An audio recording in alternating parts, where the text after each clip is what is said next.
আল্লাহ অবশ্যই আমাকে নিরাপত্তা দেবেন, এই গ্যারান্টি দিয়েছেন আল্লাহ নিজে। আর আমি নিজে দেখে আসলাম, আমাং দাখালাহু কানা আমিনা। আল্লাহ বলেন আমার এই ঘরের ভেতরে প্রবেশ করো, নিরাপত্তা দিয়ে দেব। দুনিয়ার ময়দানে যেই মানুষগুলো আদর্শ হিসাবে মুহাম্মদুর রাসূলুল্লাহকে মানে না, এ মারা যাওয়ার পরে বিনা বিচারে বিনা হিসাবে জাহান্নামী। ও যদিও নামাজ পড়ে, যদিও রোজা রাখে, আর যদিও মনে করে যে আমি মুসলমান ছিলাম, আল্লাহর কথায় কোনো ভেজাল নেই, জন্য তার কথাই শোনাচ্ছি। আল্লাযীনা আমানু ওয়া লাম ইয়ালবিসু ঈমানাহুম বিযুলমিন। ভালো করে শোনেন, কিছু গুরুত্বপূর্ণ মেসেজ আছে আয়াতের ভেতরে, যে আল্লাহর দৃষ্টিতে সৌভাগ্যশালী কারা। আলহামদুলিল্লাহির রহিমির রহমান আল্লাযী খালাকা কুল্লা শাইইন জান ওয়া আল্লামাহু মিনাল বায়ানি মা লাম ইয়ালাম ওয়া নাশহাদু আন লা ইলাহা ইল্লাল্লাহু ওয়াহদাহু লা শারীকা লাহু শাহাদাতাম মুসিলাতান ইলাল জিনান ونشهد أن محمدا عبده ورسوله المبعوث فينا بالهدى ودين الحق ليظهره على الأديان صلى الله عليه وعلى آله وصحبه الكرام ما دام الشمس والقمر بجريان والنجم والشجر يسجدان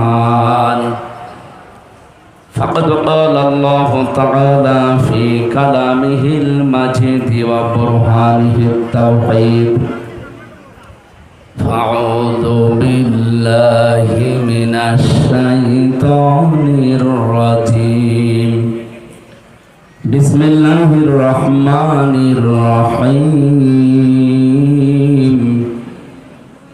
أولئك أصحاب الميمنة صدقت يا ربنا عن أبي هريرة رضي الله تعالى عنه قال قال النبي صلى الله عليه وسلم خير الناس من ينفع الناس إلى آخر الحديث رواه ابن ماجه وما زادهم إلا إيمانا وتسليما اللهم صل على محمد وآله وصحبه وبارك وسلم الحمد لله আলোকবর্তিকা ফাউন্ডেশনের উদ্যোগে সমাজশাহী মসজিদ ঈদগাহ সমাজ চাটমাহর পাবনা তাফসীরুল কোরআন মাহফিল, এটা দ্বিতীয়তম চলছে। 2 বছর এখানে, গত বছর হয়েছিল না? হ্যাঁ, আমি জেল থেকে বের হয়ে একবার এসেছিলাম এই জায়গায়, এখানেই তো। মাহফিলের সভাপতি জনাব আসাদুজ্জামান মিয়া দামাত বারকাতুহুমুল আলিয়া, বলেন আমিন। যুবক মানুষ না? আপনাদের ইউনিয়ন পরিষদের চেয়ারম্যান পদপ্রার্থী বাংলাদেশ জামাত ইসলামী থেকে, আপনারা খুশি আছেন তো?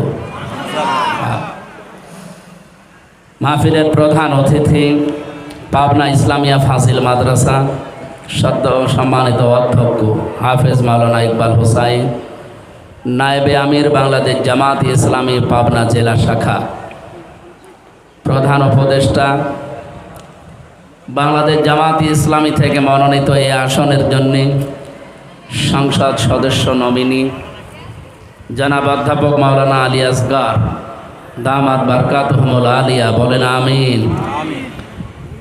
এতক্ষণ যিনি কথা বললেন ইসলামিক চিন্তাবিদ, শিক্ষাবিদ, রাজনীতিবিদ জনাব মাওলানা আব্দুল গফফার খান, অধ্যাপক পদ্মা কলেজ পাবনা, হাফেজ মাওলানা রুহুল আমিন, সম্মানিত ব্যবস্থাপক যিনি আছেন আতিকুল ইসলাম সহ এ মাহফিলের বরেণ্য সদস্য যারা, কোরআনের জন্য যতটুকু সময় এবং সম্পদ ব্যয় হবে কিয়ামতের দিন আল্লাহ রাব্বুল আলামিন ওইটার হিসাব নেবেন না। এই জন্য আমাদের উচিত আমাদের জীবনে যা আছে সময় এবং সম্পদ, এটা যেন কোরআন কেন্দ্রিক ব্যয় হয়। আল্লাহ সেই সুযোগ আমাদেরকে যেন দান করেন, বলেন আমিন।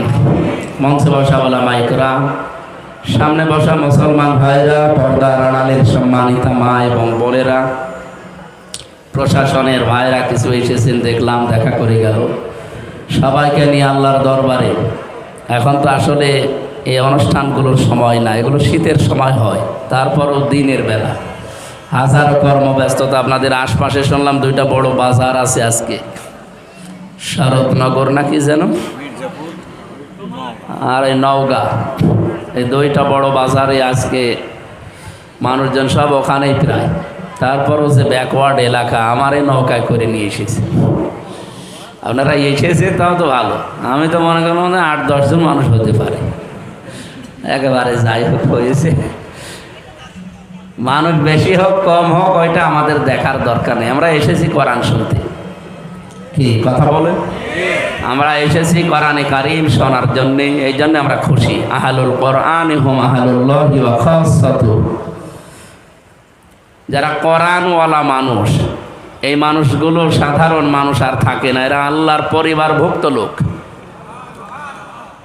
আল্লাহর পরিবারের লোক হয়ে গেছে এখন আমরা, যদিও এখানে সংখ্যায় কম। এই জন্য খুশি হয়ে বলেন আলহামদুলিল্লাহ।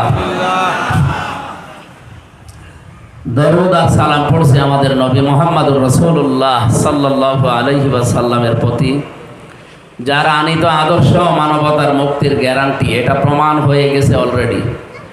বিশ্বনবী মুহাম্মদুর রাসূলুল্লাহ বাদ দিয়ে আজ পর্যন্ত পৃথিবীতে কেউ তার আদর্শ দিয়ে সফল হতে পারে নাই, কিয়ামত পর্যন্ত হবেও না।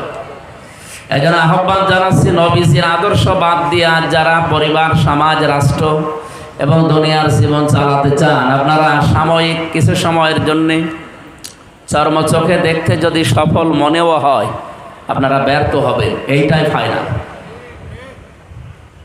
চূড়ান্ত একটা কথা বলছি শেষ পর্যায়ে, এরা আল আদাবুল মুফরাদে এসেছে। বুখারী শরীফ লেখার আগে ইমাম বুখারী এই কিতাবটা লিখেছিলেন। ওখানে একটা হাদিস তিনি 6টা পয়েন্টে নিয়ে এসেছেন। একটা পয়েন্ট এমন আছে, দুনিয়ার ময়দানে যেই মানুষগুলো আদর্শ হিসাবে মুহাম্মদুর রাসূলুল্লাহকে মানে না, এ মারা যাওয়ার পরে বিনা বিচারে, বিনা হিসাবে জাহান্নামী। ও যদিও নামাজ পড়ে, যদিও রোজা রাখে, আর যদিও মনে করে যে আমি মুসলমান ছিলাম। এ হাদিস তো আমি এখন বানালাম নাকি? হ্যাঁ, এই হাদিসটা 100% সত্য মনে হয় নাকি 98%? এই জবান যাদের আছে বলেন তো, 100% না 98%? 100% সত্য হলে এই দেশে যারা আজ বিশ্ব নবীকে আদর্শ বাদ দিয়ে অন্য কাউকে মেনে চলে, সেজন্য নামাজ পড়ে, রোজা রাখে, আর মনে মনে করে আমার তো ছোটবেলায় মুসলমানই দেওয়াই আছে, ওকে জান্নাতে যেতে পারবে না, ওকে জাহান্নামে যাবে, ওকে হিসাব নিকাশ নেবে আল্লাহ? বিনা হিসাবে, বিনা বিচারে। এত শক্ত কথা শোনার পরেও যদি কারো মনের পরিবর্তন না হয়, ও যদি আর উল্টো বোঝে, আমার মনে হয় ওর আর হেদায়েত কপালে নেই। হযরত ইব্রাহিম আলাইহিস সালাম যখন জাতির কাছে এই কথা বলেছিলেন, ইন্নী ওয়াজ্জাহাতু ওয়াজহিয়া লিল্লাযী ফাতারাস সামাওয়াতি ওয়াল আরদা হানিফা ওয়া মা আনা মিনাল মুশরিকিন, খুব ভালো করে মিলাবেন। এখনও যদি ইব্রাহিম নবীর মতো ইখলাস নিয়ে, তার মতো মন নিয়ে আল্লাহর পথে মানুষকে কেউ ডাকতে আরম্ভ করে, হাজার হাজার বছর আগে নবী ইব্রাহিমের সাথে যা হয়েছিল, ইব্রাহিমের সন্তানদের সাথে এখন তাই হবে।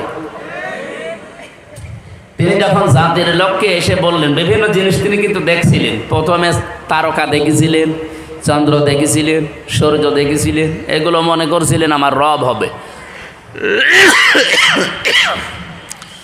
এগুলো যখন অস্তমিত হয়ে গেল একটার পরে একটা, তখন তিনি এই ঘোষণা দিয়েছিলেন, যেটা আমরা জায় নামাজের দোয়া বলে চালিয়ে দিই। এটা জায় নামাজের দোয়া? আমার মনে হয় পুরা কোরআন শরীফ যদি কেউ পুরাটা মানতে নাও পারে, শুধু এই আয়াতটা মেনে নিলে সে জান্নাতে চলে যাওয়ার কথা। সব কিছু আছে এই আয়াতের ভেতরে। যদিও এটা জায় নামাজের দোয়া না, এটা হচ্ছে আল্লাহু আকবার তাকবীরে তাহরিমা বলার পরে এইটা পড়ার নিয়ম। আপনারা যারা এতদিন জানতেন না, এখন থেকে আমল করবেন, ভালো হবে। নবীজি এইভাবে করতেন। আল্লাহু আকবার বলার পরেই তিনি এই আয়াতটা পড়তেন, সূরা আনআম আয়াত নাম্বার ৭৯। আমার কথা শোনা যাচ্ছে? আরও একটি ভাবা লাগবে। ভাই গল্প করছেন মানে? এদিকে তাকান। হ্যাঁ মুরব্বী, দুইবার তো বলাও যাচ্ছে না, মুরব্বী মুরব্বী বললে আবার ভাইরাল হয়ে যাবে। এদিকে তাকান।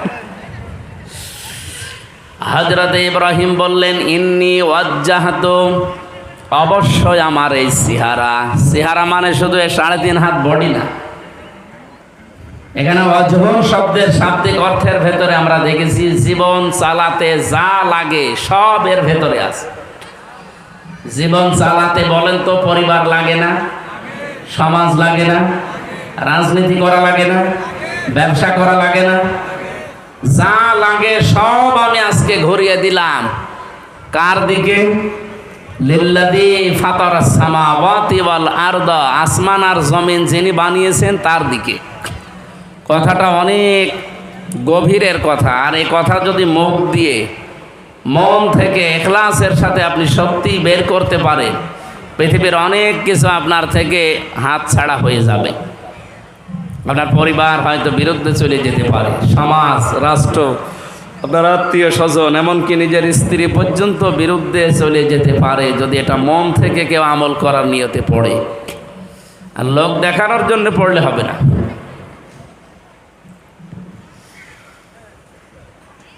মাঝখানে একটা শব্দ আল্লাহ দিয়েছেন।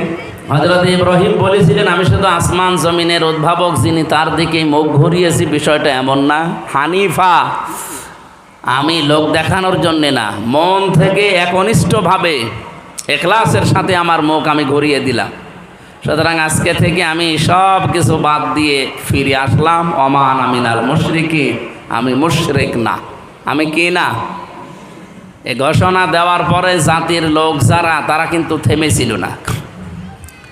আল্লাহ পাক বলেন, হাজ্জাহু কওমুহু, তার জাতির লোকেরা তার সাথে ঝগড়া বিবাদ, কথা কাটাকাটি, বিতর্ক এগুলো আরম্ভ করেছিল। নবী ইব্রাহিম বললেন, ক্বালা তুহাজ্জুনি ফিল্লাহি ওয়া ক্বাদ হাদান, তোমরা কি আমার সাথে ঝগড়া বিবাদ বিতর্ক এই জন্যে করছো, অথচ আল্লাহ আমাকে হেদায়েতের উপরে রেখেছে। শুধু এতটুকু তিনি বলেননি, কদ দিয়েছেন, ওয়াক্কাদ হাদান, অবশ্যই আল্লাহ আমাকে হেদায়েতের উপরে রেখেছেন, তার হেদায়েতের পথ আমাকে দেখিয়েছেন। এরপরও কি আমার সাথে বিতর্কে লিপ্ত হবে? আমি এখান থেকে যে তথ্যটা এই জাতির লোককে এই মিডিয়ার মাধ্যমে জানাতে চাচ্ছি, সেটা এবার সামনে আসতেছে। আরও এদিকে অ্যাক্টিভ হয়ে থাকেন। ওয়ালা আখাফু মা তুশরিকুনা বিহি ইল্লা ইয়াশা রাব্বি শাইআ, ওয়ালা আখাফু, আমি ভয় করি না, মা তুশরিকুনা বিহি, তোমরা যে সমস্ত বিষয়কে শিরিক করো আল্লাহর সাথে, এই বিষয়গুলোকে আমি পরোয়া করি না, পাত্তা দেই না, ভয়ও পাই না। ইল্লা, তবে আইয়াশা রব্বি শাইআ, আমার রব যদি চায় সেটা অন্য বিষয়।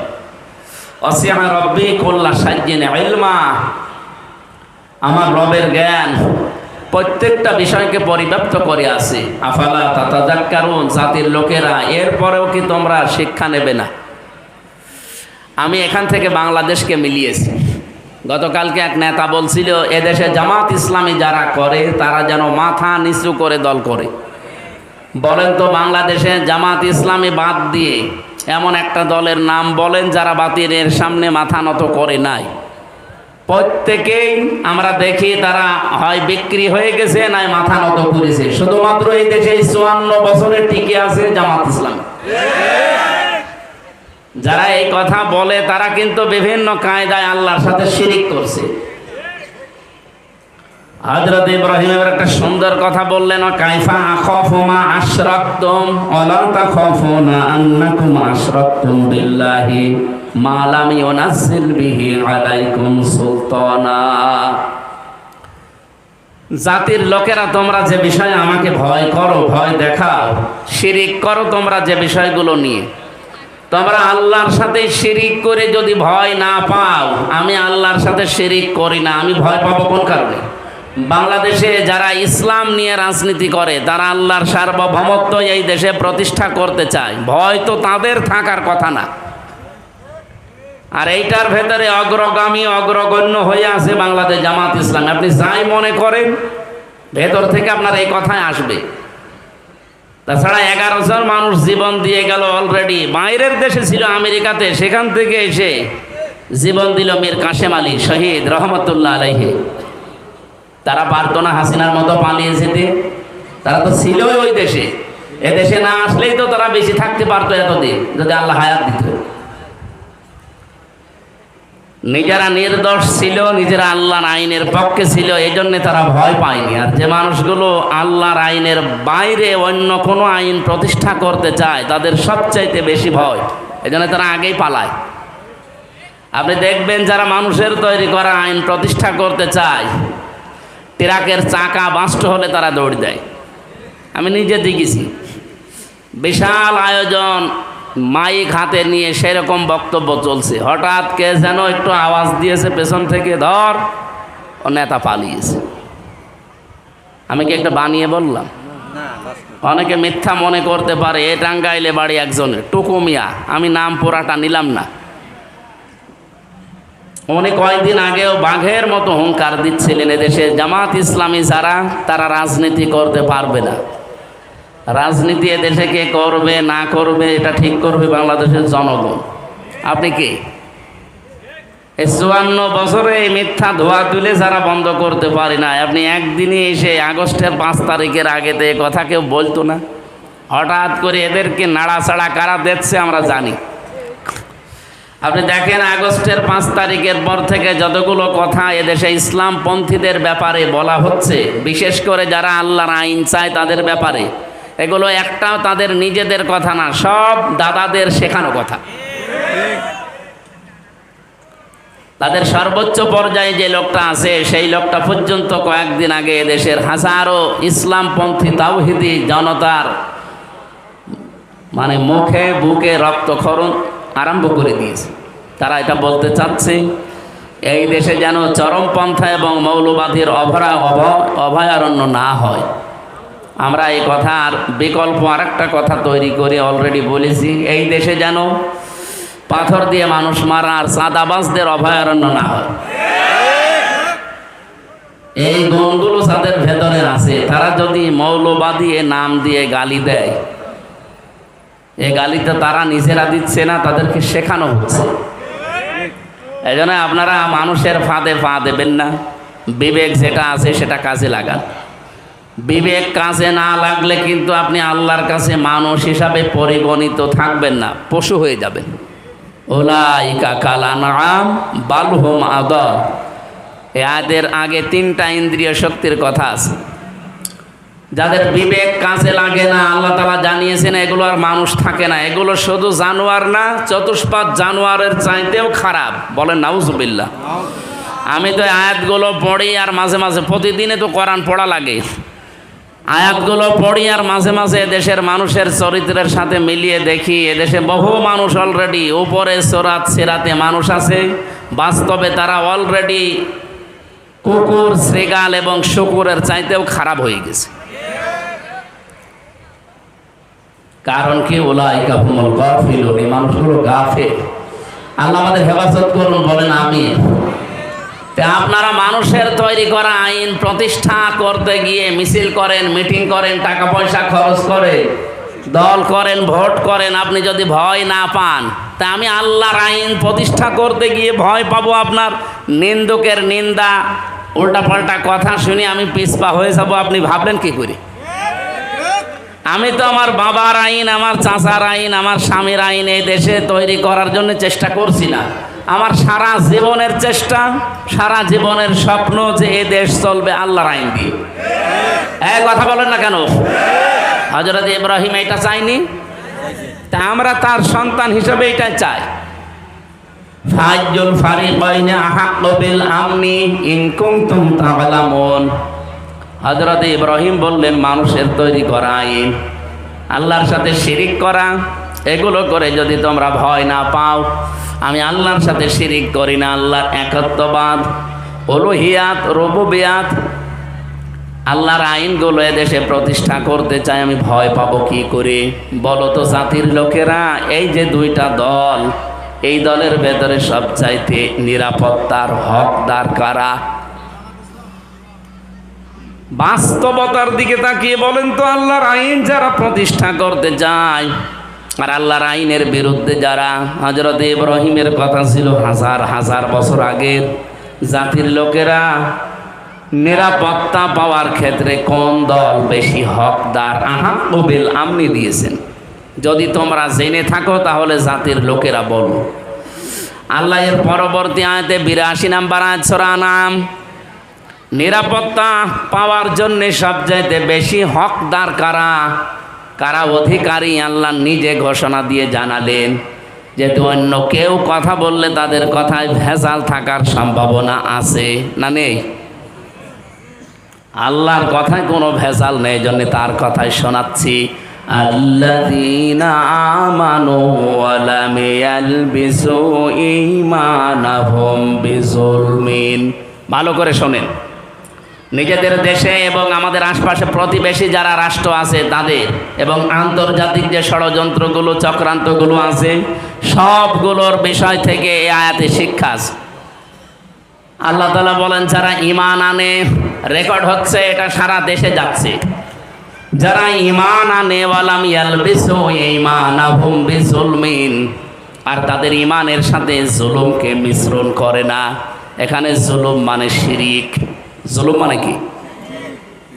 তার মানে এই দেশে এখন 20 কোটির উপরে আমরা মানুষ আছি, ঈমান শক্তি যাদের আছে, ঈমানের সাথে যারা শিরিককে জুলুমকে মিশ্রণ করেন নাই, আল্লাহ বলেন উলাইকা লাহুমুল আমনু, এরাই নিরাপত্তার হকদার। পাহারা দেওয়ার জন্যে আল্লাহ যথেষ্ট। আমরা যাদেরকে পাহারাদার নিযুক্ত করেছি ওর মাঝখান থেকেও যদি আজরাইল নিয়ে যায়, পাহারাদাররা বাধা দিতে পারবে? তাহলে আমাকে পাহারা দিতে পারে, নিরাপত্তা দিতে পারে সবচাইতে বেশি কে? আল্লাহর শব্দ চয়ন দেখলেন উলাইকা। এই সমাজের ঈদগাহ ময়দানে যারা বসে আছে আল্লাহ মনে হচ্ছে এইভাবে দেখাচ্ছে, উলাইকা এই মানুষগুলো, লাহুমুল আমনু, এরাই নিরাপত্তার হকদার, ওহুম মুহতাদুন, এবং এরাই হেদায়েতের উপরে আছে। বলেন সুবহানাল্লাহ। আয়াতের 2টা পয়েন্ট শেষ করে আমার আলোচনায় আমি ফিরে যাচ্ছি। প্রথম কথা ছিল যারা ঈমান আনে। ঈমান আমাদের আছে না? একথা আপনি একটা হিন্দুকে বলেন, ওই লোকটাও বলবে আল্লাহ একজন আছে, আমিও জানি। আবু জেহেল পর্যন্ত কথা বলতো, ওয়ালাইন সালতাহুম মান খালাকাস সামাওয়াতি ওয়াল আরদা লা ইয়াকুলুনাল্লাহ। আল্লাহ পাক বলেন নবী আপনি যদি আবু জেহেলকেও জিজ্ঞাসা করেন আসমান জমিন কে বানিয়েছে, ও বলবে আল্লাহ বানিয়েছে। তাহলে আবু জেহেল আল্লাহ একজন আছে এ কথা বিশ্বাস করতো না নাকি? বিশ্বাস করত। আমি এই 2 দিন আগে এসেছি মক্কা মদিনা থেকে। কাবা শরীফের যে দরজা, এই জায়গায় হাত দিয়ে ও বদরের ময়দানে যাবার আগে কাবার এই হাতিমে কি দরজার উপরে হাত দিয়ে দোয়া করলে মুলতাজাম বলা হয়, এটা দোয়া কবুল হয়। ও দোয়া করেছিল, কাবার মালিক তুমি একজন আছো আমি জানি, মুহাম্মদের বিরুদ্ধে বদরের ময়দানে আমি যুদ্ধ করার জন্য যাচ্ছি, সত্যের পক্ষে যে আছে তাকে তুমি বিজয় দিও। ও আবু জেহেলের জীবনে একটা দোয়া কবুল হয়েছে, কারণ ও তো সত্যের পক্ষে ছিল না। সত্যের পক্ষে কে ছিল? মুহাম্মদ রাসূলুল্লাহ। তার পক্ষে ও দোয়া করছে যে সত্যের পক্ষে যে আছে তারে তুমি বিজয় দিও। ওর দোয়া জীবনে একটা কবুল হয়েছে। কারণ কাবার এই মুলতাজাম নামক জায়গা যেটা দরজা, এটা এত দামি, এত পবিত্র আল্লাহর কাছে, এত মর্যাদা সম্পন্ন জায়গা যে 10 জায়গায় দোয়া কবুল হয় তার ভেতরে এটা একটা। আবু জেহেল না, শুধু আবু তালিব, নবীর আব্দুল মুত্তালিব, নবীর দাদা, এই লোকটাও এখান দাঁড়িয়ে দোয়া করেছিল যেদিন আব্রাহা কাবা ভাঙতে আসে। সেদিন বলেছিল কাবার মালিক এ ঘর তো আর আমার না, আমি খাদেম, আমার গরু ছাগল উট ভেড়া ওগুলো ওরা নিয়ে গেছে, আমি ওইগুলো ফেরত নিয়ে আসতে যাচ্ছি, কিন্তু ঘর তোমার দায়িত্বে দিয়ে দিলাম। ও কাবার দরজার সাথে চাবি ঠেকিয়ে ওই জায়গায় চাবি রেখে দোয়া করেছিল, আল্লাহ কি কবুল করে নাই? অথচ লোকটা কি মুসলমান? এই জায়গায় দাঁড়িয়ে দোয়া করলে কারোর দোয়া আল্লাহ আজ পর্যন্ত ফেরত দেয়নি। আমার মনে হয় এখন যারা বিভিন্ন কায়দায় মাথা চাড়া দিচ্ছে ইসলামের বিরুদ্ধে, কাবার এই মুলতাজাম নামক জায়গা ধরে 3 দিন আগেও দোয়া করে এসেছি যদি কবুল হয়। আমার সারা জীবনের স্বপ্ন আল্লাহ বাংলাদেশের চর্ম চোখে কোরআন দিয়ে সংসদ চলছে, এটা যেন দেখে মরতে পারি, বলেন আমিন। আর কিচ্ছু দরকার নেই। কোরআন শরীফ যদি এই 92 ভাগ মুসলমানের এই 56,000 বর্গ মাইলের এই দেশে না চলে, তে আমাদের বেঁচে থেকে লাভ কি? আপনি আর কত, আর নাই 50-60 বছর বাঁচলাম, না আর 100 বছর বাঁচলাম, বলেন আমার কি লাভ আছে? খাবার খেলাম, সন্তান জন্ম দিলাম, জমি জায়গা হইলো, টাকা পয়সা হইলো, আমি মরে গেলাম। কি আমি চর্ম চোখে তো একটা মিনি জান্নাত দেখতে চাই। আর মিনি জান্নাত তৈরি হবে বাংলাদেশ তখন যখন কোরআন দিয়ে চলবে এই দেশটা। আপনি একবার একটু দেখেন না কেন? 56 বছর তো ধোঁকা খেয়ে খেয়ে অনেক কিছুই দেখলাম, কিছুই পাইনি। একবার একটু দেখা যায় না? এবার আমার মনে হচ্ছে এই কথার উপরেই সারা দেশের মানুষ জোট বেজেছে, একবার একটু দেখা যায় কিনা দেখি। পাগল পর্যন্ত বলছে যে এবার আমি দেখব। অন্তত পাগল যদি এ কথা বলে, আমরা কি পাগল নাকি? আমরা আমাদের বিবেক অনুযায়ী বলতে পারি যে এবার আমরা একটু দেখতে চাই যে কোরআন দিয়ে সংসদ চললে কেমন দেখা যায়। অনেকে বলছে চাঁদাবাজি বন্ধ হবে না যতদিন নির্বাচন না দেবেন। আরে পাগল, বন্ধ হওয়া কোনো ব্যাপারই না, শুধু কোরআনের কাছে একটু দিয়ে দেন। চাঁদাবাজি বন্ধ হবে না, চাঁদাও বন্ধ হবে, বাজিও বন্ধ হবে। আমি কুষ্টিয়াতে অলরেডি ঘোষণা দিয়েছি কয়েকদিন আগে, হজে যাওয়ার আগে, যে এই দেশে যদি সত্যি ইসলাম চলে আসে, আর আপনারা যদি এই কুষ্টিয়ার সদরে 3 আসনে এখানে যদি আমারে নিয়ে যেতে পারে, আমি প্রথম গ্যারান্টি দিচ্ছি কুষ্টিয়া জেলায় চাঁদাবাজি, চাঁদাও নেই, বাজিও থাকবে না। কারণ ওটা বন্ধ করতে হয় কি মেডিসিন দিয়ে, ওইটা আমি জানি। মানুষ যত কঠিন হোক, ভয়ঙ্কর হোক, তাকে টাইট করার জন্যে কোন ঔষধ দেওয়া লাগে এটা কেউ না জানলে কে জানে? এজন্য উনি ওই ঔষধ দিয়েছেন যে সন্ত্রাসী বন্ধ করতে হলে কি লাগে, চোর মুক্ত করার জন্য কি লাগে, চাঁদাবাজি একদিনও লাগবে না, 1 ঘন্টায় বন্ধ হওয়া সম্ভব যদি ওটা কায়েম হয়। আমি ওখানে গলাকাটা মসজিদে গিয়েছিলাম, জিজ্ঞাসা করলাম কি এই জায়গায় হয়? বলছে এখানে গলা কাটা হয়, যারা জেনা করে সাক্ষ্য প্রমাণ যদি হয়ে যায় ওদের আর জেলে দেয় না, ওই দিনই নিয়ে এসে এই জায়গায় নামাজের পরে ঘোষণা দিয়ে গলা কেটে দেয়। বলেন তো ওই রকম একটা যদি এদেশে করা হতো, এদেশে যত শক্তিশালী পুরুষ হোক ওর স্বপ্নদোষ পর্যন্ত বন্ধ হয়ে যেত। কারণ আল্লাহ তো ভালো করে জানে যে এই দুর্বল জায়গা কোথায়। চুরি করলে হাত কেটে দাও, একটা কেটে দেন। আমার এক দাদা ছিল সৌদিতে, উনি বলছিল যে ওযুখানা তো প্রত্যেকটা মসজিদের নিচে বেশি, বিশেষ করে কাবা শরীফ আর মসজিদে নববী, এর নিচ তলায় 2-3 তলা 4 তলা 5 তলা শুধু ওযুখানা আর টয়লেট। উনি বলছে আমি এই লিফট দিয়ে নেমে গেলাম, চলন্ত সিঁড়ি আছে, যেয়ে দেখি ওযুখানায় একটা ঘড়ি মোবাইল পড়ে আছে, মোবাইলের সাথে ঘড়ি সেট করা। দেখলাম এখানে তো ক্যামেরা দেওয়া থাকতে পারে, আর যদি ধরা পড়ে যায় হাত কেটে দেবে। দেশে গেলে মানুষ বলবে হাজী সাহেব চোর। এই জন্য তাকিয়ে দেখলাম আশপাশে অন্তত কেউ নেই, ক্যামেরাও নেই, তুলে দিলাম। মনের ভেতরে একটা ভয় যে আমি একটা হাজী মানুষ, কার জিনিস নিলাম।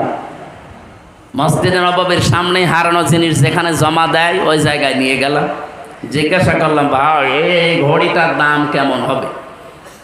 আমার এটা সেদিন মালয়েশিয়া থেকে একজন দিয়েছে, এটার দামই নাকি 42,000 টাকা। তো উনি যে ঘড়ি পেয়েছে, ঘড়িটা পাওয়ার পরে বললেন যে বাংলাদেশে ইয়া হাজি হজ্জা তাই না বিলাদুকা, আপনার বাড়ি কোথায়? যে তুমি বাংলাদেশ থেকে এসেছি। যে এই ঘড়ি আপনি পেলেন কোথায়? টয়লেটের যে ওযুখানার পাশে পড়েছিল। তাহলে যে যা জমা দিচ্ছেন এই ঘড়ির দাম বাংলাদেশের টাকা অনুযায়ী কমপক্ষে 72,000 টাকা হবে। এখন যে টাকার মান, ওটা 16 সালে 1 টাকায় 22 টাকা হতো, এখন 1 টাকায় 33 টাকা। তার মানে ওই সময় যদি 72,000 টাকা একটা ঘড়ির দাম হয়, অজুখানায় পড়ে আছে, কেউ নেচ্ছে না কেন? কত লক্ষ লক্ষ মানুষ, তাদের চাহিদা নেই।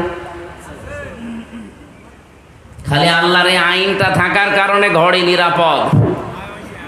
আমাদের দেশে 72 পয়সা থাকে, 72,000 কোটি টাকাও থাকবে যদি ওই আইনটা সংসদে ওই যেদিন স্বাধীন হয়েছিল ওই দিন কায়েম হয়ে থাকবে। বলেন, 1,500 বছর আগে এই আইনটা আল্লাহ কোরআনে দিয়েছেন, আস-সারিকু ওয়াস-সারিকাতু ফাকতাউ আইদিয়াহুমা জাযাআম বিমা কাসাবা নাকালুম মিনাল্লাহ। এই 1,500 বছরে আজ পর্যন্ত ওই দেশে চুরি প্রকাশ্যে নেই, যদি গোপনে কেউ করে থাকে আলাদা। প্রকাশ্যে যদি চুরি হয় আর যদি ধরা পড়ে ওর সঙ্গে সঙ্গে হাত কেটে দেবে। এমনকি নবীজি বলেছিলেন, আমার নিজের মেয়ে ফাতেমাও যদি চুরি করে তাও হাত কেটে দেব। এটা যদি সত্যি এই দেশে আমরা দেখতে পেতাম, চুরির জন্য এই ভয় আমাদের যায় এখন, এটা থাকতো। এই জন্য চাঁদাবাজি বন্ধ করা কোনো বিষয় না। কালকে ডিজিএফআই এর প্রধান যিনি আমাদের জেলায়, উনি এসেছিলেন দেখা করার জন্য। আমি বললাম যে চাঁদাবাজি হয়, যে মানুষের সম্পদ জোর করে কেড়ে নেয়, আপনারা কি কিছু করেন না? ওনারা প্রশাসনে আছে, গোয়েন্দা বিভাগে আছে, তো আমরা জানি, খালি দেখি। জানেন, দেখেন মানে আপনি দেখেন, আপনি জানেন। আমারে উল্টা প্রশ্ন করছে যে আপনি জানেন না যে চাঁদাবাজি করছে কারা? যার কাছে করছে সে এসে কিছু করতে পারে না। উনি আরো কিছু গোপন কথা আমার জানালেন। তো বাস্তবতায় ওনার কথার সামারাইজ করি আমি যেটা দেখলাম, এই দেশে গোয়েন্দা বিভাগ বলেন, প্রশাসন বলেন, আরো যা বিচার বিভাগ যা আছে, এগুলো সব কিছুর মূলে এইটা দেওয়া লাগবে। এটার একটা আইন আছে মাত্র, সূরা মায়েদার ভেতরে। ওই আইনটা যদি এই দেশে কায়েম করে দেওয়া হয়, এই দেশও সৌদি আরবের মতো চোর মুক্ত হয়ে যাবে। ওহদ যে পাহাড় 17 কিলোমিটার, এই বিজ্ঞানীরা এখন গবেষণা করে পেয়েছে উহুদ পাহাড়ের নিচে পুরাটাই নাকি স্বর্ণ।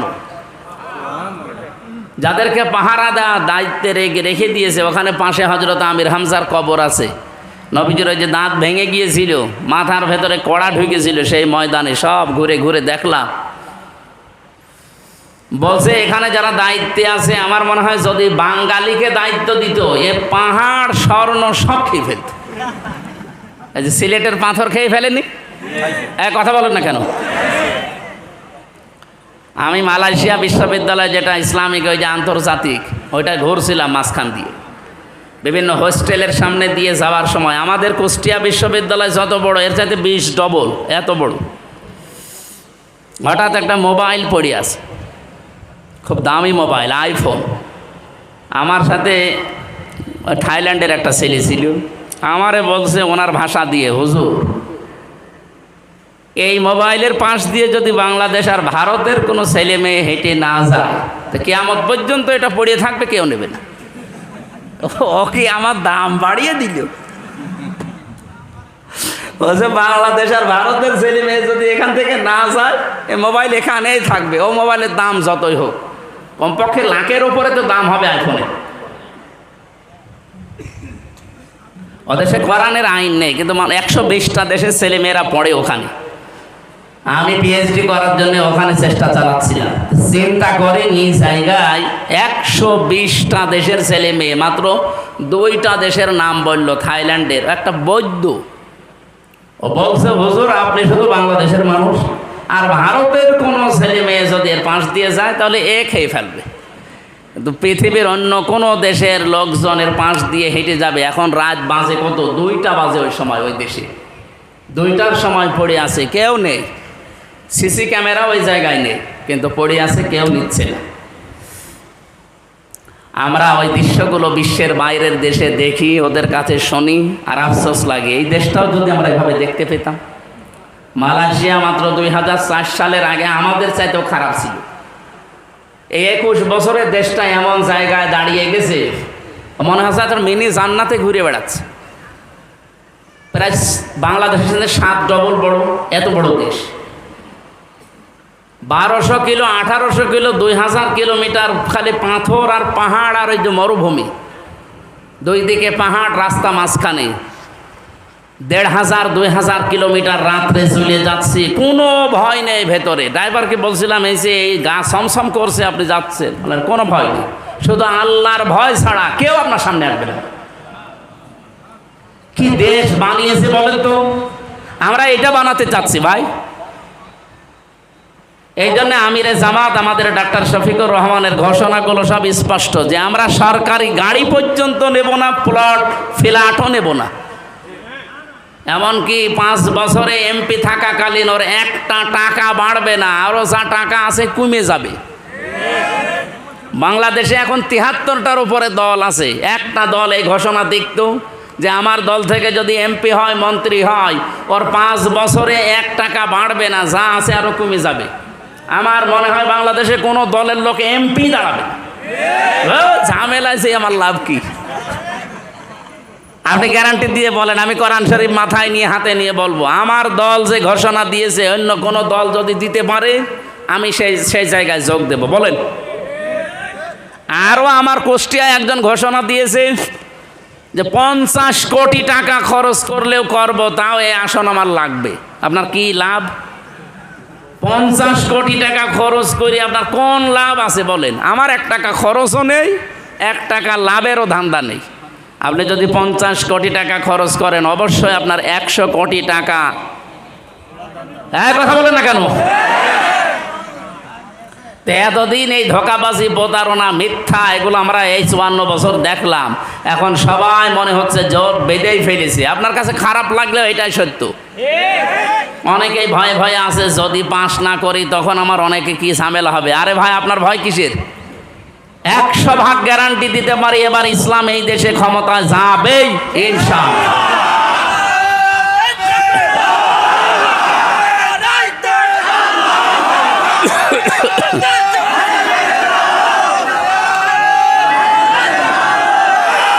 মনে আছে আমার ভাইরা, বিবেকের কাছে আপনারা যে প্রশ্ন রাখলাম, যারা আজ মানুষের তৈরি করা আইনগুলো জমিনে কায়েম করতে চায়, সে যে নামেই হোক, তারা যদি ভয় না পায় মিছিল মিটিং করতে, ভোট চাইতে, আপনার দুয়ারে দুয়ারে যেতে, আমি আল্লাহর আইন কায়েম করতে চাই, আমি ভয় পাবো কেন? বলেন, আমি কেন ভয় পাবো? আমি তো নিরাপত্তা পেয়েছি আল্লাহর কাছ থেকে, কারণ আমি ঈমান আনার মতো ঈমান আনার চেষ্টা করছি এবং আমার ঈমানের ভেতরে কোনো শিরিক নেই, জুলুম নেই। আল্লাহ অবশ্যই আমাকে নিরাপত্তা দেবেন, এই গ্যারান্টি দিয়েছেন আল্লাহ নিজে। আর আমি নিজে দেখে আসলাম, আমাং দাখালাহু কানা আমিনা। আল্লাহ বলেন, আমার এই ঘরের ভেতরে প্রবেশ করো, নিরাপত্তা দিয়ে দেব। মক্কার এরিয়া কিন্তু শুধুমাত্র এখান থেকে এই খুঁটি পর্যন্ত না, 3.5 কিলোমিটার 4 কিলোমিটার মক্কার এরিয়া, মানে কাবা শরীফের এরিয়া এত বিশাল। মামনুন গয়রা মুসলিম তাদখুলু মামনুন গয়রা মুসলিম লেখা আছে যে এ পর্যন্ত মুসলমান ছাড়া অন্য কোনো জাতির লোক প্রবেশ করতে পারবে না, যারা কাফের। তার মানে ওগুলো সব কাবার এরিয়া। যদি আগামীতে দরকার হয় তো বিল্ডিংগুলো ভেঙে দিয়ে এত বড় বিশাল চত্বর বানাবে, 3.5 কিলো 4 কিলো 5 কিলো দরকার হয়, খালি কাবার চত্বর বানিয়ে নেবে।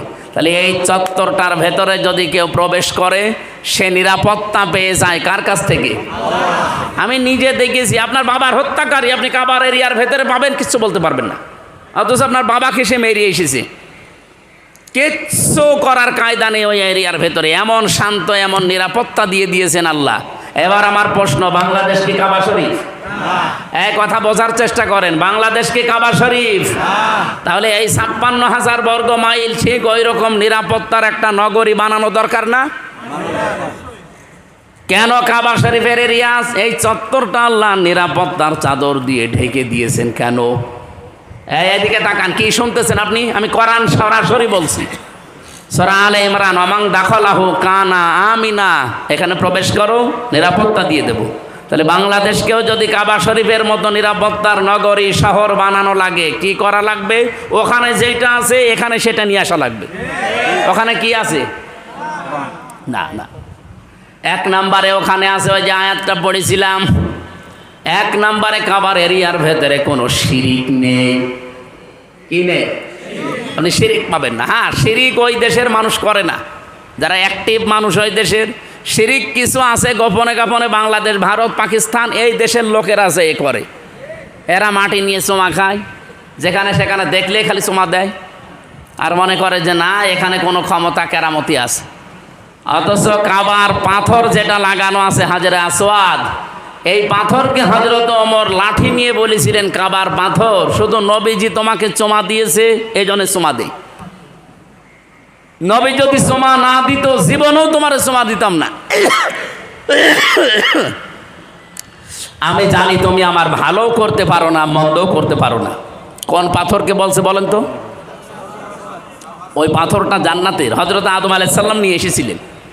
এত বড় দামি পাথর, সেই পাথরকে হযরত ওমর যদি এ কথা বলতে পারে যে তুমি আমার ভালোও করতে পারো না মন্দও করতে পারো না, শুধু নবীজি চুমা দিয়েছে এই কারণে চুমা দেয়, নবী চুমা না দিলে আমি জীবনেও চুমা দিতাম না। অথচ বাংলাদেশে এই যে কত পাথর বিক্রি হয় ভাগ্যের উন্নয়ন করার জন্য। ঢাকায় যে পান্থপথে লিটন দেওয়ান চিশতি পাথর বিক্রি করে 5 লাখ 7 লাখ টাকা দাম এক একটা পাথরের। ওটা হাতে দিলে নাকি 3-4টে বউ হয়, কত রোগ শোক সেরে যায়। এগুলো সব বানোয়াট, মিথ্যা, ধোঁকাবাজি, প্রতারণা ছাড়া আর কিচ্ছু না। পাথরের কোনো ক্ষমতা আছে? যে সমস্ত মেয়েরা বুঝে না বুঝে মাদলি ব্যবহার করেন খুলে ফেলে দেন, কোনো দরকার নেই। যদি জিন পরি বা অন্য কোনো আসর থেকে মুক্ত হওয়ার জন্য এটা দিয়ে রাখেন হাতে, গলায়, পায়ে, মাথায়, তাহলে প্রতিদিন ফজরে আর মাগরিবে ওরা নাচ পালাক পড়েন, আয়াতুল কুরসি পড়ে বুকের উপর ফু দেন, এইটাই কাজে লাগবার, এইটাই হাদিস। সুতরাং আমরা মনে হয় যারা পাথর ব্যবহার করি, মাদলি ব্যবহার করি, এগুলো খুলে ফেলা দরকার যদি আপনার ইমানে শিরিক রাখতে না চান। তাহলে নিরাপত্তা পাওয়ার প্রথম কাজ হচ্ছে শিরিক মুক্ত জীবন তৈরি করা, যেটা আমাদের জাতির পিতা ইব্রাহিম তৈরি করেছিলেন। আজ জাতির লোককে আমরা আহ্বান জানাচ্ছি, 56,000 বর্গ মাইল যদি আমরা আল্লাহর নিরাপত্তার চাদরে কাবা শরীফের মতো ঢেকে রাখতে চাই, এই দেশকে শিরিক মুক্ত করা লাগবে। কথা বলেন, এদেশে শিরিক নেই? সবচাইতে বড় শিরিক হচ্ছে এই দেশে আল্লাহর আইনের সাথে। এর ভেতরে 500 আইন আছে আল্লাহর, একটা আইনও এই দেশে এখন চলে না। এর আইনের বিপক্ষে যেগুলো সবগুলো চালু করেছে। এমনকি এই 15.5 বছরে হাসিনা থাকাকালীন সবচাইতে গুরুত্বপূর্ণ একটা বিষয়, এই যে 5 এবং 8 বৃত্তি পরীক্ষা হয় না, এই কথা বলেন না কেন? এই বৃত্তি পরীক্ষা হওয়ার সময় 100 মার্ক ছিল ইসলাম সম্পর্কে।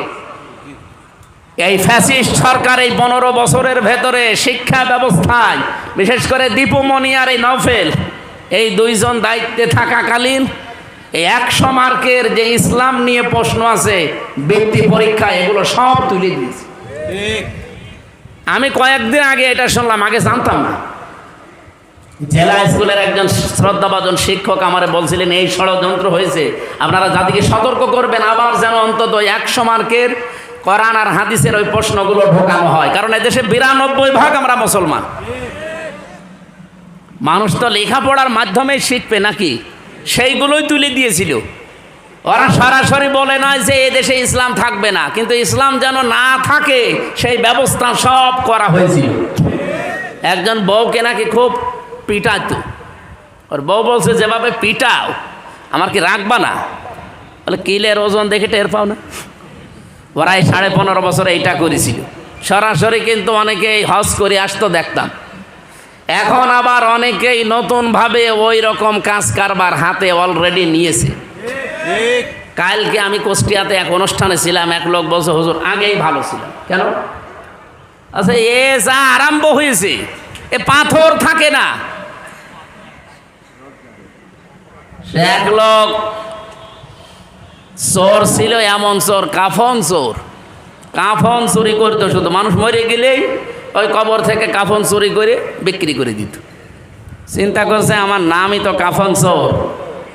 ছেলেকে বলছে আমি যদি মারা যাই তুই এমন কাজ করবি যেন আমার এই নামটা ঢেকে যায়, অন্তত আমার যেন আর খারাপ কেউ না বলে। ও মারা যাওয়ার পর ওর ছেলে শুধু কাফন চুরি না, কাফন চুরি করে আর লাশ গাছের উপরে ঝুলিয়ে পেছনে বাঁশ দিয়ে রাখে।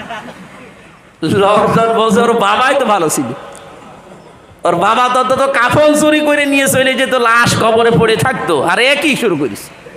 এই কাফন তো চুরি করে লাশ তুলে গাছের উপরে টাঙায় আবার পেছনে বাঁশ দেয়। ওর বাবাই কি ছিল? আমার মনে হচ্ছে এই দেশে কিছু মানুষ যা আরম্ভ করেছে এই জন্যই কিছু মানুষ বলতেছে যে আগেই আসলে তো আগে ভালো ছিল। আগে তো অন্তত পাথর দিয়ে মানুষ এভাবে মারা দেখি নাই, লঘি বইটা দিয়ে দেখেছি, পাথর দিয়ে দেখেছি।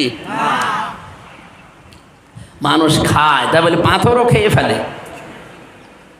কি একটা সুন্দর দৃশ্য ছিল বাংলাদেশের ভেতরে, সিলেট, সেই জায়গাটা এখন শ্মশান বানিয়ে ফেলেছে। আপনি চেয়ারে বসার আগেই যদি এভাবে খাওয়া আরম্ভ করে, চেয়ারে বসিয়ে দিলে আপনি কিছু রাখবেন?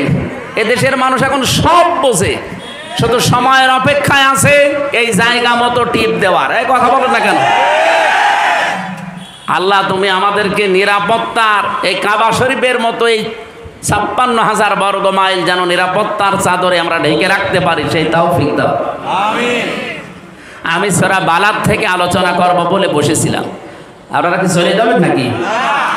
সময় দেওয়া যাবে না, আধা ঘন্টা ৪৫ মিনিট এখনো আছে, থাকবেন না? কিছু গুরুত্বপূর্ণ মেসেজ আছে আয়াতের ভেতরে, যে আল্লাহর দৃষ্টিতে সৌভাগ্যশালী কারা। আমরা তো অনেকেই অনেককে সৌভাগ্যশালী মনে করি না। সৌভাগ্যশালী হওয়ার জন্যে আল্লাহর কাছে যদি কেউ সত্যি বিজয়ী হতে চায়, কি কি কর্মসূচি হাতে নেওয়া লাগে, আর এই দেশে ৭৩টা দল এখন কাজ করছে, কারা এইগুলো হাতে নিয়েছে কোরআন থেকে আমরা শুনতে চাই। এই আজ থাকবেন কারা কারা দেখি, হাত তোলেন তো। থাকবেন না, এমনি হাত তোলেনি কে দেখেন তো। আমি আশা করছি আধা ঘন্টা আপনারা থাকবেন। কারা কারা থাকবেন দেখি, লিল্লাহে তাকবীর। আমি হাত তুলিয়েছি, ২-৩ মিনিট সময় নিয়ে আমরা আলোচনায় চলে যাচ্ছি। এনারা এই খরচের জন্য আহ্বান জানাচ্ছে পেছন থেকে বারবার। আপনার টাকা ২টা টাকা হলেও যেন কোরআনের এই প্রচারে থাকে। যদি মনে করেন এটা একটা দলের না, এটা কোরআনের প্রচার করছি, আমি দলীয় চিন্তা ভাবনায় কথা বলছি না, দলের সাথে মিলে যাচ্ছে কোরআনের নিয়ম নীতিগুলো, এই জন্যে ওই নাম নিয়ে আসা লাগছে। যেন কোরআনের প্রচার হচ্ছে এই চিন্তা করে যারা টাকা পয়সা নিয়ে এসেছিলেন দেওয়ার জন্যে, ওনারা যাচ্ছে। দয়া করে একটু ৫ মিনিটও লাগবে না, ২-৩ মিনিট। লোকজন আছে না, ওই যে ব্যাগ নিয়ে যারা আছে একটু তাড়াতাড়ি জানতো ভাই, এই সামনে দিয়ে যান। দরকার একেবারে খালি হাতে আপনারা ওনাকে ফেরত দেবেন না। যা পারে আপনার ২ টাকা ৫ টাকা হলেও যেন থাকে আপনার সামর্থ্য অনুযায়ী। এলাকায় গরিব তো, তারপরও যতটুকু পারেন আপনারা কোরআনের প্রচারে দান করবেন আশা করছি। সুবহানাল্লাহ, আলহামদুলিল্লাহ, লা ইলাহা ইল্লাল্লাহ, সুবহানাল্লাহ, আলহামদুলিল্লাহ, লা ইলাহা ইল্লাল্লাহ। কই এই ওঠাউঠি বন্ধ করেন, খালি যারা দায়িত্বে আছেন তারা বাদ দিয়ে।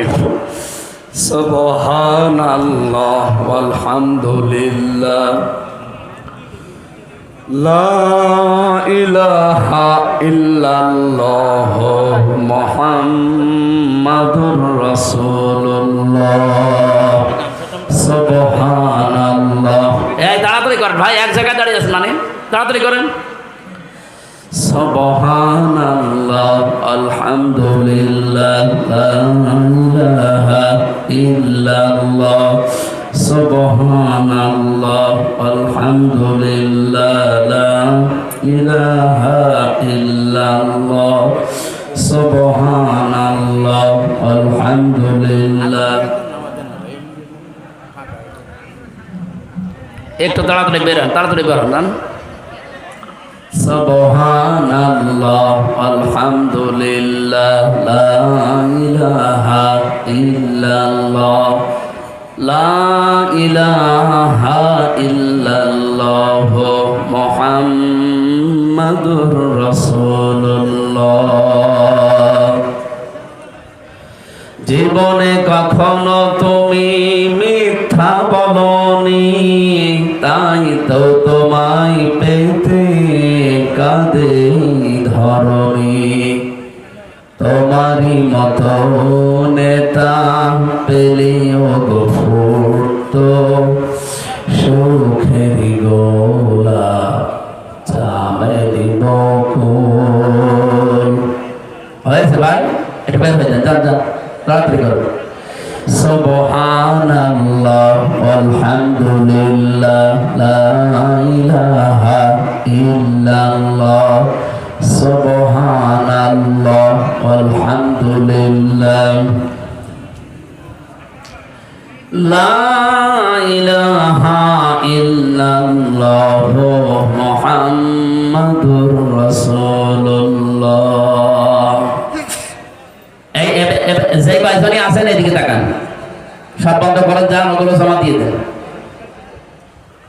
সূরা বালাগ 20টা আয়াত আছে, একটা রুকু আছে। বালাগ মানে এই যে নগরী, যেটা বলছিলাম যে নিরাপত্তার নগরী মক্কা, আল্লাহ রাব্বুল আলামিন ওই নগরীর কসম দিয়ে আরম্ভ করেছিলেন এই সূরাটা। যেহেতু মক্কায় নাযিল হয়েছে, এখান থেকে একটা তথ্য আজকে আমরা পেয়েছি। কোরআনে কারিমে যে সূরাগুলো আল্লাহ দিলেন 114টা, 92টা আছে মক্কায় আর 22টা আছে মদিনায়। এই 114টার ভেতরে আমি হিসাব করে দেখলাম কেন মক্কা নামকরণ, কেন মাদানী নামকরণ।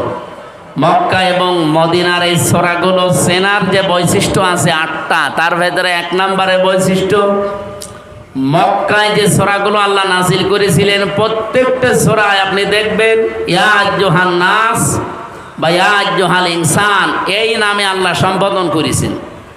তো মদিনাতে সেই সূরাগুলো আল্লাহ নাযিল করলেন, সেখানে ইয়া আইয়ুহান নাস দেননি, দিয়েছেন ইয়া আইয়ুহাল্লাযীনা আমানু।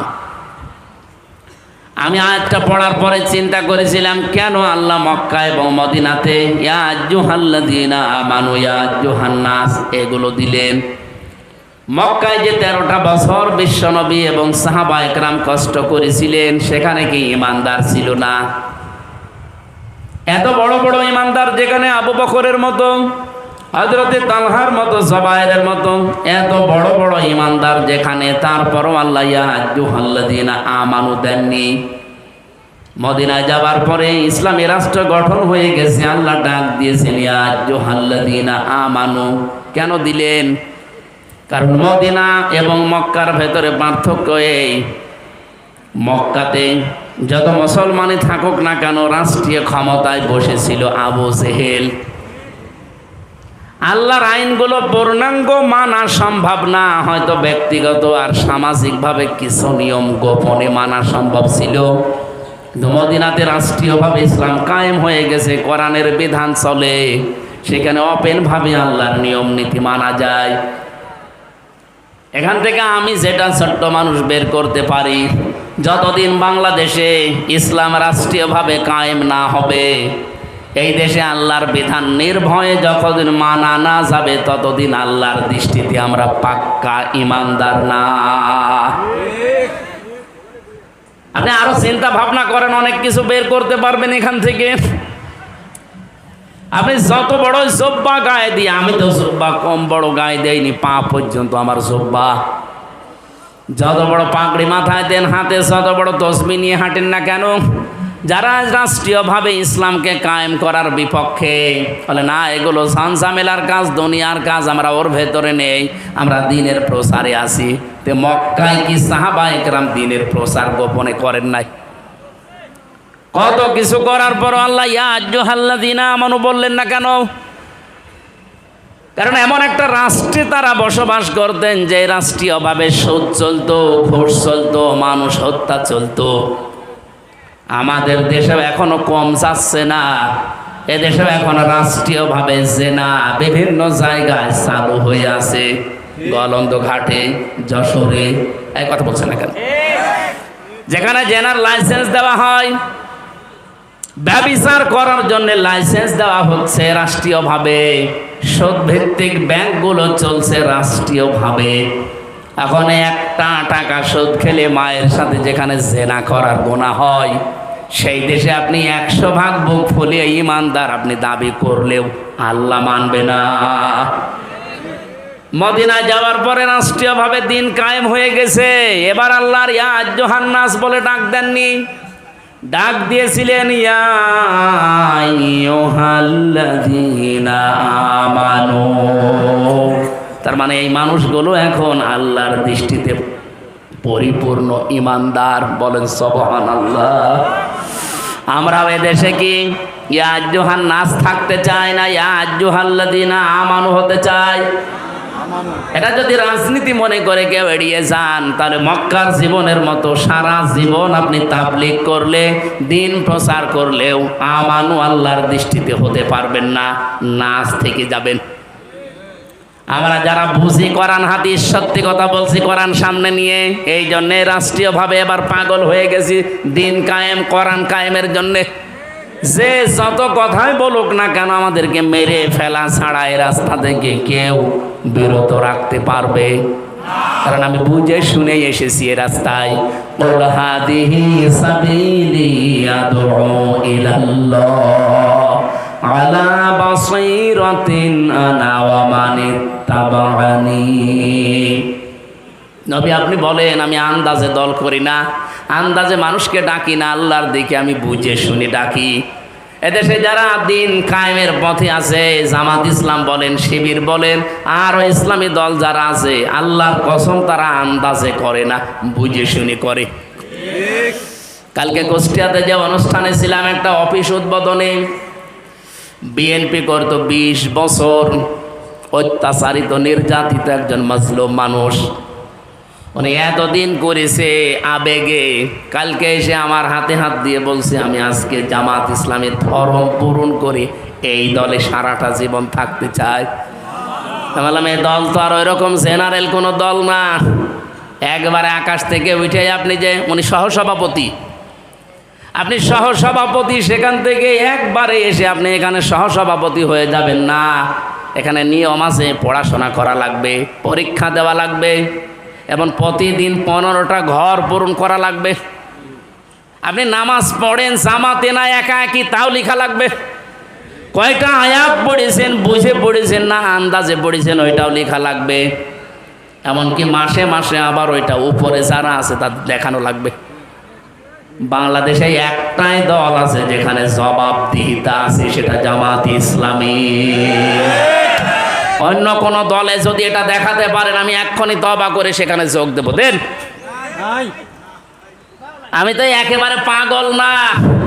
হ্যাঁ, আমি এতদিন অ্যাক্টিভ ছিলাম না, ঠিক আছে, জেলখানা থেকে এসে আমি অ্যাক্টিভ হয়েছি। আমার জামাত ইসলামীতে অ্যাক্টিভ হওয়ার পেছনে দায়ী হচ্ছে হাসিনা। আমার জেলে না দিলে আমি এ দলে সত্যি আসতাম না।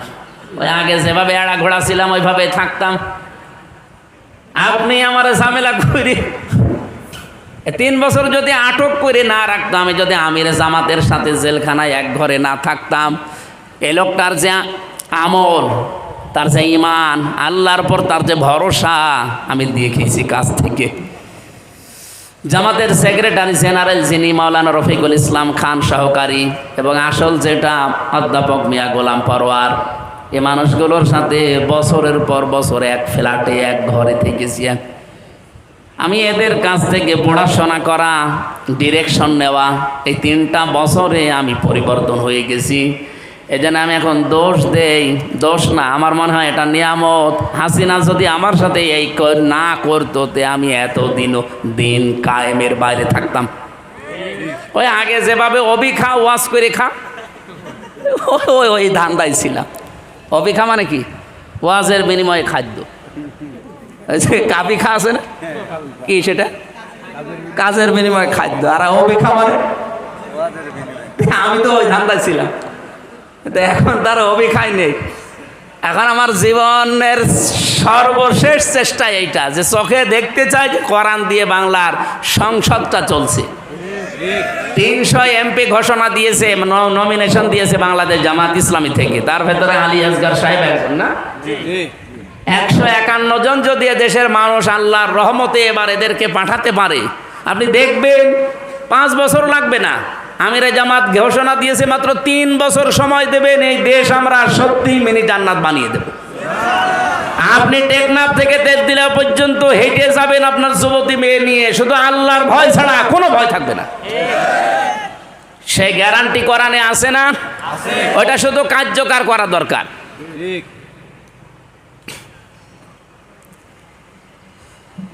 তাহলে এই দেশে আমরা যতই চেষ্টা করি আল্লাহর কাছে ইমানদার পরিপূর্ণ হওয়া সম্ভব না। এটা আমার চিন্তা, আমার গবেষণা। যদি কারো আরো উন্নত গবেষণা থাকে বলেন, আপনি জীবনেও পারবেন না। যদি পারতেন তাহলে মক্কায় নবীজিকে আল্লাহ ইয়া আইয়ুহাল্লাযীনা আমানু বলতো। পরা কোরআন শরীফ ছেড়ে দিলাম, দেখেন তো মক্কা সূরা ইয়া আইয়ুহাল্লাযীনা আমানু আছে নাকি? নেই। যত ইয়া আইয়ুহাল্লাযীনা আমানু এটা মদিনায়, এরপরও যদি কারো বিবেকে ধাক্কা না লাগে, আমার মনে হয় বিবেকে কুকুরে পেশাব করিস। অবশ্য ঠিক এরকম একটা সূরার মাত্র একটা আয়াত পড়েছি। আল্লাহ বলেন উলাইকা সাহাবুল মাইমানা, এরাই সৌভাগ্যশালী। এখন সৌভাগ্যশালী কি করলে হওয়া যায়, এর আগে কয়েকটা আয়াতে আল্লাহ এগুলো আমাদের শুনিয়েছেন। ফালাকতাহামাল আকাবাতা ওয়া মা আদরাকা মাল আকাবা। আল্লাহ রাব্বুল আলামিন বলেন পৃথিবীর অনেক মানুষ আছে এরা গিরিপথ পার হতে রাজি না। কষ্টসাধ্য যে পথ এটা পার হতে রাজি না। এর আগে আছে দুইটা পথের, ভালো এবং মন্দ পথের নির্দেশিকা আমি আল্লাহ ঘোষণা দিয়েছি, কিন্তু মানুষ ফালাকতাহামাল আকাবা, এরা আকাবা পার হতে রাজি না। আকাবা মানে গিরিপথ, কঠিন পথ। যেই পথ পাড়ি দিতে পারলে জান্নাত, যেই পথটা পাড়ি দিতে পারলে আপনি আল্লাহর জান্নাতি হয়ে যাবেন, সৌভাগ্যশালী হবেন, সফল হবেন, সেই কথাগুলো এবার আল্লাহ শোনাচ্ছেন। ওমা আদরাকা মাল আকাবা, আপনি কি জানেন হে নবী আকাবা কি? যে পথে মানুষ আপনার কথা শুনে যেতে চায় না। পাবনাবাসী, আপনাকে আমি ওই আকাবা পার করতে চাই। এই আকাবা যদি সত্যি আপনি এই গিরিপথটা পার হয়ে যেতে পারেন, পার হয়ে যেতে পারলে আল্লাহর বানানো জান্নাত রেডি হয়ে আছে। এটা তো আমি আয়াত এখন বানালাম, বলেন বলেন। আল্লাহ পাক বলেন এই আকাবা পার হয়ে জান্নাতে যাওয়া লাগবে, কিন্তু আপনার কথা শুনে তো সবাই আসে না। আপনি কি জানেন আকাবা কি? এক নম্বরে আল্লাহ পরিচয় দিয়েছেন ফাক্কু রাকাবা। ফাক্কুন মানে মুক্তি, রাকাবা মানে দাস। এটা দাস মুক্তকরণ। এই পৃথিবীতে সেই দলের কর্মসূচিতে দাস মুক্তির কর্মসূচি আছে, এই মানুষগুলোই আকাবা পার হচ্ছে। আকাবা মানে মনে করেন একটা সাঁকো, একটা ব্রিজ, একটা পুল, একটা সেতু। এটা পার হয়ে ওই ওপারে জান্নাত।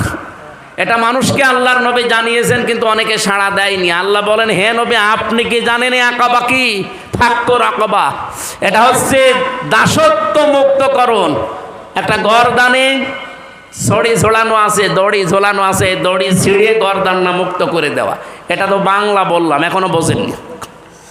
দাসত্ব মুক্ত কি এটা? এটা ১৫০০ বছর আগে যেহেতু ছিল, মানুষ মানুষকে দাস বানিয়ে রাখতো, গোলাম বানিয়ে রাখতো।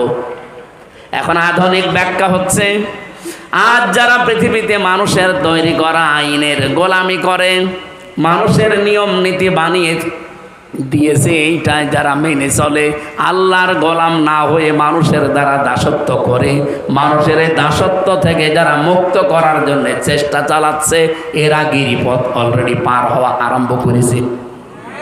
আর এটা বাংলাদেশের ৭৩টা দল। আপনি একদম নিরপেক্ষ মন দিয়ে, আমি তো কোরআন হাতে নিয়ে বলতে পারবো এটা শুধুমাত্র জামাত ইসলামী করছে।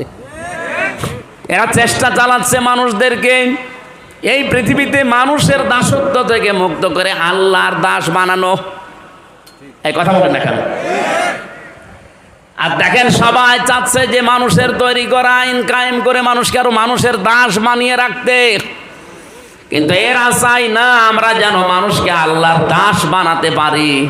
যে শৃঙ্খল দিয়ে গলায় শিকল দিয়ে বাঁধা আছে, ওই বাঁধা আমরা মুক্ত করতে চাই। এটা বিভিন্ন মাধ্যম থাকতে পারে, অনেকে অনেক মাধ্যম নিয়েছে, কিন্তু জামাত ইসলামী যে ভোটের মাধ্যমে এটা করতে চায়, এই দেশের সব মানুষ যেহেতু এই সিস্টেমে। আমরা দেখলাম ঢাকাতে বিশাল সমাবেশ হওয়ার পরে এক আলেম মন্তব্য করেছিল ৫ লাখ না ৫ কোটি মানুষ এক জায়গায় হলেও ইসলাম কায়েম হবে না। কাবা শরীফ একবার আগুন লেগে ধ্বংস হয়ে গিয়েছিল। কোরাইশ নেতা যারা, তারা ডাক দিয়ে বলেছে আমরা কাবা আবার পুনর্নির্মাণ করতে চাই, কিন্তু হারাম টাকা দিয়ে না। কাবা ঘর বানাবো আমাদের হালাল টাকা দিয়ে। যার যার কাছে হালাল টাকা আছে নিয়ে আস। হালাল টাকা এক জায়গায় করে কাবা বানানো আরম্ভ করেছে, কিন্তু কাবা শরীফ পূর্ণাঙ্গ নির্মাণ হওয়ার আগেই টাকা শেষ। কারণ হারাম টাকা তো আর দেওয়া যাচ্ছে না, এই জন্য যেভাবে ছিল ওইভাবে করেই তারা আজ ১,৫০০ বছর চালাচ্ছে। কাবা শরীফের যে এরিয়াটা ওইটা এখনো ঘিরে দিয়েছে সরকার, এই ১,৫০০ বছরে ঘেরা। ওখানে নামাজ পড়া হয় না, শুধু নফল আর সুন্নত পড়ে। ফরজ নামাজে ৪ কোনা ঘর, তো ওটা কাবার অংশ। উনি বললেন, আয়েশা আমার মনে চায় এখন কাবা শরীফটা আমি আবার ওই আগের আকৃতিতে ফিরিয়ে দেই, কিন্তু আমার আশঙ্কা হচ্ছে, ভয় হচ্ছে, এটা যদি করি তাহলে এই দেশে আবার বিশৃঙ্খল আরম্ভ হবে। কিছু মানুষ নতুন মুসলমান হয়েছে কেবল, এরা বলবে দেখো ক্ষমতা পেয়েই শুরু করিস, এই জন্য যেভাবে আছে এইভাবেই থাক, আমি করলাম না, এটা তার বিচক্ষণতা। আজ বাংলাদেশ জামাত ইসলামী যদিও গণতন্ত্র আমরা বিশ্বাস করি না, মানিও না, কারণ গণতন্ত্রের যতগুলো ধারা আছে একটা ধারা আছে ক্ষমতার উৎস জনগণ, এটা আমরা মানি, বিশ্বাস করি। এখন যদি যে দেশের যে অবস্থা চলছে, এই অবস্থায় হঠাৎ করে যদি দেশের মনে করেন ৫ কোটি মানুষ জামাত ইসলাম, এরা যদি সবাই অস্ত্র নিয়ে এই মুহূর্তে রাজপথে নেমে পড়ে, আপনি কি বাস্তবতা বোঝেন? এটা একদিনেই ভাইরাল হয়ে আন্তর্জাতিক মিডিয়ায় যাবে। আমাদের নিকৃষ্ট প্রতিবেশী, যেটা নাম নিলাম না তাদের, এই নিকৃষ্ট প্রতিবেশী সহ বিশ্বের মোড়ল যারা আছে, তারা কালকেই শুরু করবে যে বাংলাদেশ একটা জঙ্গি রাষ্ট্র। আপনি তো বলেন ডালে ডালে, আমাদের পাতায় পাতায় চলা লাগে। আর জামাত ইসলামী বাংলাদেশ যে মানুষগুলো এক জায়গায় গড়িয়ে বিশ্বের মানুষকে দেখিয়েছে, অন্য দেশের যারা সাংবাদিক তারা পর্যন্ত বলছে একটা দলের ডাকে এত মানুষ ঢাকাতে আসতে পারে, আমরা না দেখলে বিশ্বাস করতাম না। এইটাই কি ইসলামের জন্য কম কিছু? আর আপনি টাকা খেয়ে না কি খেয়ে আন্দাজে এক ফতোয়া দিয়ে দিলেন যে এক জায়গায় ৫ কোটি মানুষ হলেই ইসলাম কায়েম হয়ে যাবে। কে বলেছে আপনাকে? আমরাও জানি এটা ইসলাম কায়েমের পদ্ধতি না, কিন্তু বাস্তবতা এখন এই দেশের স্রোত এইভাবেই চলছে। হঠাৎ করে কোনো নিয়ম একটা নিয়ে এসে যদি আপনি চালাতে চান, আপনাকে আন্তর্জাতিক মহলে জঙ্গি বলে ওই জসিমউদ্দিন রহমানের মতো ১১ বছর ১২ বছর আটকে রাখবে। কি ছিল তার দোষ? আমি তো নিজে ছিলাম তার সাথে, কোনো দোষ নেই। এখানে খুব হিসাব নিকাশ করে চলা লাগতেছে, কারণ ইসলাম তো এই সামনে যেটা আসতেছে এটা একটা যুদ্ধ বলা হয়, ভোট যুদ্ধ না, যুদ্ধর কৌশল লাগে কিছু। আমরা মানুষকে আল্লাহর দাসত্ব নিয়ে আসতে চাই, মানুষের দাসত্ব থেকে মুক্ত করে, কারণ আমরা এই আকাবা পার হতে চাই।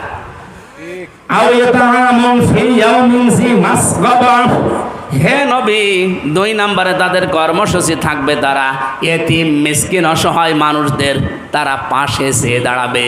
আজ ১ বছর হয়ে গেল, আপনি দেখেন বাংলাদেশ জামাত ইসলামী যেভাবে এরা নিজেরাই অভাবী, ১৭ বছর না খেয়ে আছে, তারপরও ১ বছরে যেভাবে মানুষের পাশে দাঁড়িয়েছে, বাংলাদেশের প্রতিটি দল যদি এভাবে আজ আমরা দাঁড়াতে পারতাম, এই দেশটা আমার মনে হয় সোনায় সোহাগা হয়ে যেত। আমি সেদিন কুষ্টিয়া বড় বাজারে ৩০০ ছাতা দিয়েছিলাম, ওই যে রিক্সা চালকরা ওনাদের হাত ছাতা বেঁধে দিয়েছিলাম।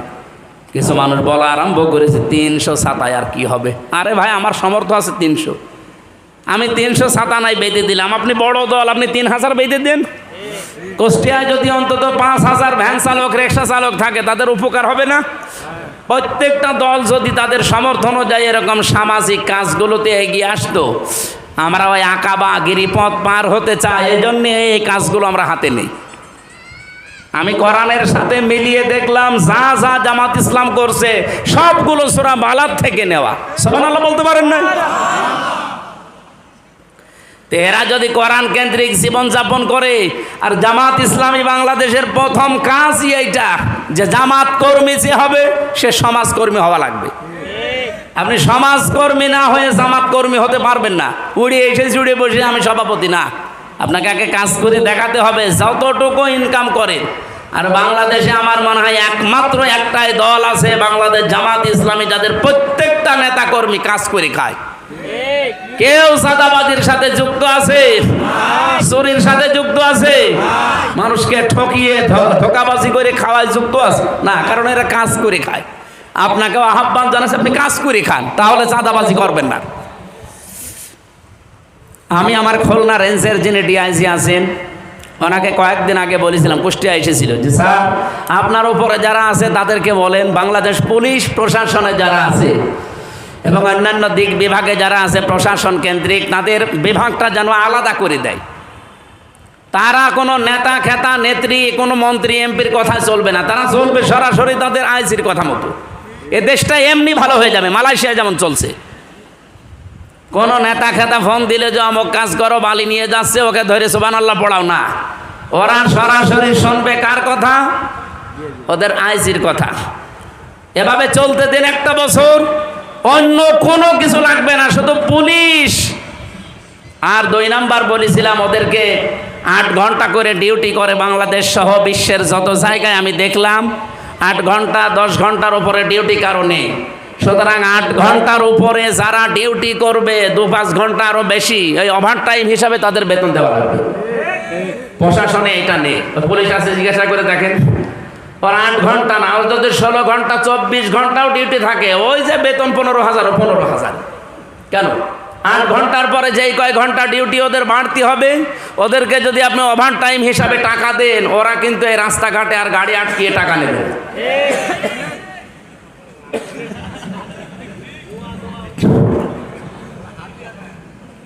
না। আমরা চাই এটা, আর ইসলাম যদি আসে এটাই হবে। 8 ঘন্টার পরে যে যেখানে ডিউটি করবে ওভার টাইম 4 ঘন্টা 5 ঘন্টা হিসাব করে তার বেতন বাড়িয়ে দেওয়া হবে। এই কথা বলেন না কেন? একদিকে সে দুর্নীতিগ্রস্ত হবে না, 2 নম্বরে তার পরিবারটাও সচ্ছলতা ফিরে আসবে। এইগুলো না, খালি টাকা পাচার করো, টাকা পাচার করো। পাচার হওয়া টাকাগুলোও যদি দেশে ফিরিয়ে আনতে পারতাম, যে যেই বিভাগে আজ বাংলাদেশে কাজ করছে যতগুলো বিভাগ, কেউ দুর্নীতি করতো না। অন্তত তার নিজের চাহিদা মিটে গেলে দুর্নীতি করবে কেন? আমরা চাচ্ছি এই ব্যবস্থা ফিরিয়ে আনতে। 3 নম্বরে আমরা জানিয়েছেন ইয়াতীমান যা মাকরাবা, হে নবী নিকট আত্মীয়র ভেতরে যারা এতিম, ইয়াতীমান যা মাকরাবা, নিকট আত্মীয়র ভেতরে যারা এতিম তাদের খোঁজ খবর নেন। আমরা যারা এই দেশে একামতের দিনের দায়িত্ব পালন করছি, অন্তত আমরা যেন এটা মেনে চলতে পারি। হ্যাঁ, অনেক ক্ষেত্রে সম্ভব হয় না আমাদের স্ত্রীর কারণে। সম্মানিতা মা বোনেরা, শুধু নামাজ পড়া রোজা রাখার কালো বোরকা পরা ইবাদত না। আপনার স্বামীকে আপনি উদ্বুদ্ধ করবেন যে স্বামী তুমি যাই করো, অন্তত রক্তের সম্পর্ক যাদের সাথে আছে এদের হকগুলো আদায় করো। ওটাও নামাজের মতো সওয়াব পাবেন আপনি। আল্লাহ পাক বলেন আও মিসকিনান যা মাতরাবা, তুরব থেকে এসেছে এটা। ধুলি মলিন যারা মিসকিন অসহায়, এই মানুষগুলো নিঃস্ব মানুষ, তাদের কাছে আপনি এগিয়ে যান, তাদের অভাব অনটন কোনো দূর করার চেষ্টা করেন। এই সমাজ সেবামূলক কাজগুলো যদি সত্যি আমরা হাতে নিতে পারি, আল্লাহর কসম, আল্লাহর যে গিরিপথ, যে কষ্টের পথগুলো আছে, এটা পার হয়ে আমরা জান্নাতে যেতে পারবো ইনশাআল্লাহ। সুম্মা কানা মিনাল্লাযীনা আমানু ওয়া তাওয়াসাউ বিস-সাবরি ওয়া তাওয়াসাউ বিল মারহামা। এরপরে যে মানুষগুলো ঈমান আনে, সবরের, একে অন্যকে ধৈর্যের উপদেশ দেয়, উশৃঙ্খলা চরমপন্থা অবলম্বন করতে তারা বলে না। এত বড় কঠিন কঠিন পরিস্থিতি আমরা কিন্তু সামনে পার করছি, এরপরও কোনো চরমপন্থা আমরা অবলম্বন করি নাই। আমরা এই কর্মসূচিগুলো হাতে নিয়েছি। ওয়াতাওয়াসাউ বিল মারহামা, তারা একে অন্যকে রহমের উপদেশ দেয়, দয়ার উপদেশ দেয়। আল্লাহ রাব্বুল আলামিন এই আয়াতগুলো আমাদের জীবনে 100% যেন কায়েম করে দেন। উলাইকা আসহাবুল মাইমানা, এরাই হচ্ছে ডানপন্থী। আর এই মানুষগুলো সৌভাগ্যশালী, যারা সৌভাগ্যশালী ডানপন্থী, তাদের জন্য আল্লাহ তার বানানো জান্নাত তৈরি করে রেখেছেন। আল্লাহ আমাদেরকে যেন ওটা উপহার দেন, বলেন আমিন। বারাকাল্লাহু লানা ওয়া লাকুম ফিল কোরআনিল আযীম। আল্লাহুম্মা আমিন। লা ইলাহা ইল্লা আনতা সুবহানাক ইন্নী কুনতু মিনাজ জালিমিন। রব্বুল আলামিন, সারাটা জীবন অপরাধ করেছি। মক্কা মদিনায় গেলে আর জেলখানায় গেলে আমাদের ইমানের ব্যাটারিটা একটু চার্জ হয়। 2-3 দিন আগে আমি ঘুরে এসেছি, যতটুকুই পেয়েছি, আল্লাহ তুমি ইমানের উপরে টিকে থাকার তৌফিক দাও। এই আয়োজনে যারা সম্পৃক্ত তাদেরকে কবুল করো। কষ্ট করে যে কথাগুলো আমরা শুনেছি আল্লাহ কথাগুলো আমল করার তৌফিক দাও। সম্মানিত মা বোনদেরকেও মঞ্জুর করো। আমরা অনেকে অসুস্থ আছি, শেফায়ে কামেলা আজেলা নসিব করো। এলাকায় যত মানুষ কবরে আছে কবরগুলো জান্নাত বানিয়ে দাও। বারাকাল্লাহু লানা ওয়া লাকুম ফিল কোরআনিল আযীম। তোমার এক যুবক বান্দায় মাহফিলের সভাপতি আসাদুজ্জামান, আল্লাহ তোমার এই যুবক বান্দাকে কবুল করে নাও। এলাকার মানুষের যে অভাব অনটন আছে দূর করে দাও। যে পানি এখন এসেছে পানিটাই তুমি বরকতময় করে দাও। বারাকাল্লাহু লানা ওয়া লাকুম ফিল কোরআনিল আযীম। আলহামদুলিল্লাহি রাব্বিল আলামিন। আশপাশে থাকলে নামাজ পড়ে নেন। আর শিক্ষিত মানুষ যদি এসে